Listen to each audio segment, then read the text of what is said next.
Hello students, welcome to my channel.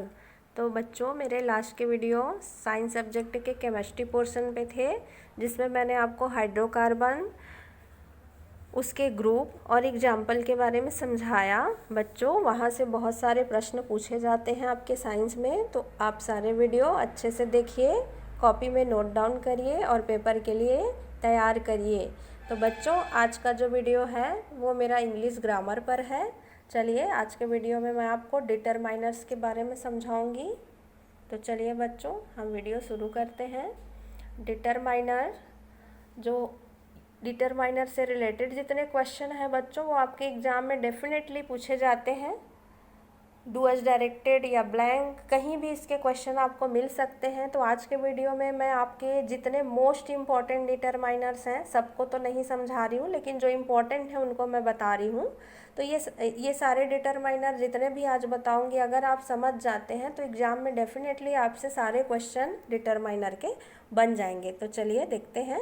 Determiner का अर्थ होता है निर्धारण। ये नाउन से पहले लगते हैं और इसको हम एडजेक्टिव के नाम से भी जानते हैं। याद रखेंगे, it is used before noun to clarify noun, यानी ये नाउन से पहले लगाने हैं आपको, और ये जो है वो नाउन को स्पष्ट करते हैं। एग्जाम्पल है सम वाटर, सम यहाँ पे डिटरमाइनर है। माई पेन, तो माई डिटरमाइनर है। मैनी बुक, तो मैनी डिटरमाइनर है। टाइप्स ऑफ डिटरमाइनर्स, तो इसके 4 प्रकार होते हैं बच्चों। पहला है आर्टिकल्स, इसमें आप ए एंड द को पढ़ेंगे। दूसरा है demonstrative, these, these, that, those, इनके बारे में हम पढ़ेंगे। थर्ड है पजेसिव, एग्जाम्पल है my, your, his, her, our, their, इन सब के बारे में हम थर्ड में पढ़ेंगे। और फोर्थ है इंडिफिनिट एडजेक्टिव, जिसे हम क्वांटिफायर भी कहते हैं। इसमें हम some, any, much, many, few, little का यूज़ पढ़ेंगे। तो चलिए बच्चों, एक एक करके हम देखते हैं। फर्स्ट है आर्टिकल्स। तो बच्चों, आर्टिकल्स के बारे में मैं आपको बताना चाहूँगी। इसका एक वीडियो मैंने बनाया हुआ है ऑलरेडी, आप उस वीडियो को डिटेल में देखिए। यहाँ मैं डिटेल नहीं समझा रही हूँ, क्योंकि आप उस वीडियो को जाकर ज़रूर देखिए। आपसे आर्टिकल पूरी तरह से क्लियर हो जाएगा और सारे क्वेश्चन ईजिली आप बना सकते हैं। तो चलिए, यहाँ मैं सिर्फ एग्जाम्पल बता रही हूँ। Mohan is a good boy, a का प्रयोग है यहाँ। He is an honest person, यहाँ एन का प्रयोग है। और थर्ड है the Ganga is very holy river, तो यहाँ पे द का यूज़ है। इसका डिटेल बच्चों प्लीज़ जाके आप वीडियो में देख लेंगे। दूसरा है डिमॉन्स्ट्रेटिव। चलिए, डिमॉन्स्ट्रेटिव, इसका अर्थ होता है बच्चों संकेतवाचक। कहने का अर्थ है ये किसी चीज़ को इंडिकेट करता है। देखिए कैसे, इसमें हम देखते हैं दिस, अगर दिस का हम प्लूरल फॉर्म देखें तो हो जाता है दीज। दैट का प्लूरल फॉर्म देखें तो दोज। कहने का अर्थ है दीज जो है सिंगुलर है, दैट भी है सिंगुलर, और दीज और दोज ये दोनों है प्लूरल। तो एग्जाम्पल देखिए, this is the best coffee I have had, these books are very good, that is my car, those are not my shoes. यहाँ देखिए बच्चों, we use this for something near and singular. देखिए, this का प्रयोग हम कहाँ पे करेंगे? जब कोई चीज़ हमारे पास हो और वह एक वचन में हो, यानी सिंगुलर नंबर पे हो। बहुत ही आसान है, अच्छे से सुनिए, आपसे बन जाएगा। दिस का प्रयोग हम वहाँ पे करेंगे जब कोई वस्तु हमारे पास हो और वह एक वचन में हो, यानी उसकी जो संख्या है वो एक हो। We use these for something near and plural. These का जो प्रयोग है ठीक अपोजिट है। देखिए, वस्तु तो हमारे पास ही होनी चाहिए, लेकिन वो एक नहीं कई सारे होने चाहिए, यानी प्लूरल फॉर्म में होने चाहिए। इसी प्रकार दैट का यूज़ कहाँ करेंगे? For something far and singular. अब दैट का प्रयोग हम देखिए कहाँ करेंगे? जब कोई वस्तु हमसे दूर हो लेकिन संख्या एक हो, वो एक वचन में हो। इसी का अपोजिट देखिए, दोज का प्रयोग हम कहाँ करेंगे? For something far and plural, मतलब जब कोई वस्तु हमसे दूर हो और क्या हो? प्लूरल फॉर्म में हो, यानी बहुवचन में हो। देखिए example, this tree is beautiful. इसको हमने यहाँ एक वचन में देखा, अब इसको बहुवचन कर देते हैं। These trees are beautiful. वहाँ एक पेड़ सुंदर था, यहाँ बहुत सारे पेड़ हैं जो सुंदर हैं। That tree is beautiful. यहाँ भी एक ही पेड़ है, लेकिन हम कहाँ पर से बोल रहे हैं, हम दूर से बता रहे हैं कि that tree is beautiful. Those trees are beautiful. यहाँ भी बहुत सारे पेड़ हैं जो कि सुंदर है, लेकिन हम उसको दूर से इंडिकेट कर रहे हैं। इस चित्र के माध्यम से आप समझ जाएंगे। बिल्कुल देखिए, look at the pictures to see the difference. देखिए दो पेड़ आपको नज़र आ रहे हैं और एक लड़का नज़र आ रहा है। पहले चित्र में देखिए आप, लड़का पेड़ के पास है। तो जब हम किसी वस्तु, मैंने अभी कहा समथिंग नियर, हमारे पास हो, एंड सिंगुलर एक हो, तो पास भी है और एक वचन में है, तो हम दिस का प्रयोग करेंगे। वही पेड़ से अगर हम दूर चले जाएं और पेड़ एक ही है यानी सिंगुलर में है, तब हम दैट का प्रयोग करेंगे। यहाँ देखिए दिस और दोज, तो दिस का प्रयोग, पेड़ तो बहुत सारे हो गए और जब हम पास से बताएंगे तो दिस का प्लूरल हो जाएगा दीज। यहाँ भी देखिए पेड़ बहुत सारे हैं और दैट का जो प्लूरल है वो होता है दोज। तो हम दूर रह के बता रहे हैं कि वहाँ बहुत सारे पेड़ हैं। चलिए थर्ड जो हमारा डिटरमाइनर है बच्चों, ये है पॉजेसिव डिटरमाइनर। ये ऑनरशिप को दर्शाता है। ऑनरशिप मतलब किसी चीज़ पर हम अपना मालिकाना हक कहें, सरल शब्द में मालिकाना हक को ये दर्शाता है। जैसे देखिए my, your, his, her, our, their. Example देखिए, दिस इज़ माई बाइक, ये बाइक किसका है, मेरा है। इट इज़ देयर हाउस, यह घर किसका है, उनका है। दिस इज़ योर बैग, ये बैग किसका है, आपका है।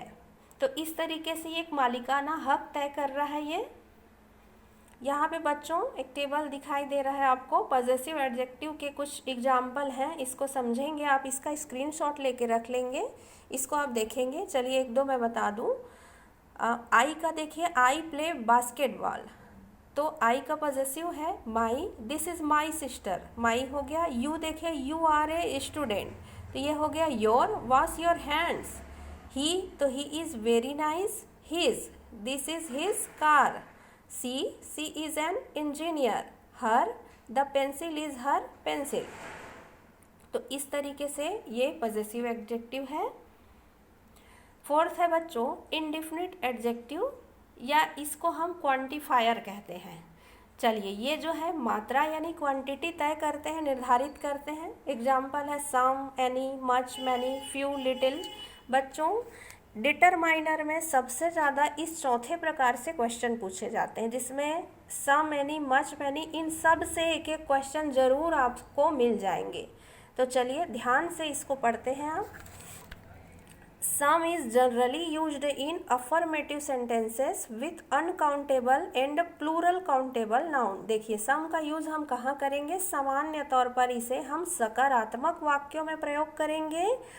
विथ अनकाउंटेबल, उनके साथ क्या होना चाहिए, अनकाउंटेबल यानी जिनको हम गिन नहीं सकते, ऐसे वस्तु वहाँ पे होंगे। और अगर वो प्लूरल फॉर्म में है यानी बहुवचन में है, तब वो होंगे काउंटेबल नाउन में, यानी जिसको हम गिन सके। देखिए एग्जाम्पल, would you like some tea, I have some money. अगला देखिए, वो था सम का प्रयोग। यहाँ देखिए एनी का प्रयोग हम कहाँ करेंगे, it is used in questions and also used in negative sentences. देखिए एनी का प्रयोग हम कहाँ करेंगे, प्रश्नों में करेंगे, और हम निगेटिव सेंटेंस में एनी का प्रयोग करेंगे। देखिए example, I don't have any money, मेरे पास पैसे नहीं हैं, तो ये निगेटिव में है। देखिए डोंट लिखा हुआ है। I don't need any help, तो ये दोनों निगेटिव में हो गए। Do you have any question, ये क्वेश्चन मार्क में आ गए। तो यहाँ पर बच्चों एनी का प्रयोग करेंगे। तो सम और एनी को यहाँ पे आपको समझना है। चलिए अगला देखते हैं हम, फ्यू और लिटिल का प्रयोग।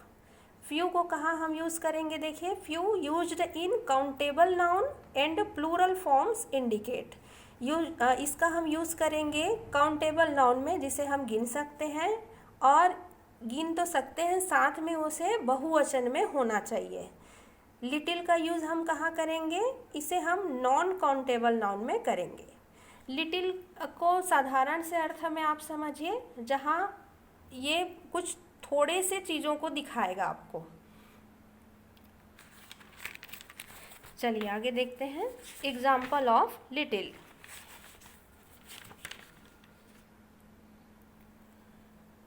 स्मॉल अमाउंट और क्वांटिटी, यहाँ लिटिल के लिए एक और रूल है। देखिए लिटिल हम कहाँ पे यूज़ करेंगे, स्मॉल, अभी मैंने कहा कुछ चीज़ों के लिए, थोड़े से चीज़ों के लिए, यानी स्मॉल अमाउंट ऑफ क्वांटिटी, जहाँ पे मात्रा कैसी होनी चाहिए, कम होनी चाहिए, वहाँ हम लिटिल का प्रयोग करेंगे। जैसे देखिए I want to spend a little time in Raipur, मैं कुछ समय रायपुर में व्यतीत करना चाहती हूँ। तो ये यहाँ पे समय जो है लिटिल, कुछ समय चाहिए। There was little traffic on the road, थोड़ा सा ट्रैफिक है रोड में, ये दिखा रहा है। और जैसा कि मैं आपको बोली कि यहाँ देखिए लिटिल नॉन काउंटेबल में है, तो यहाँ पे देखिए हम रायपुर में जो टाइम है तो हम उसे गिन तो नहीं सकते, यहाँ पे कितना ट्रैफिक है उसे हम गिन नहीं सकते, तो नॉन काउंटेबल में आएगा ये, और थोड़े से समय को दर्शा रहा है, तो यहाँ पे हम लिटिल का प्रयोग करेंगे। ठीक है, चलिए use of many and much.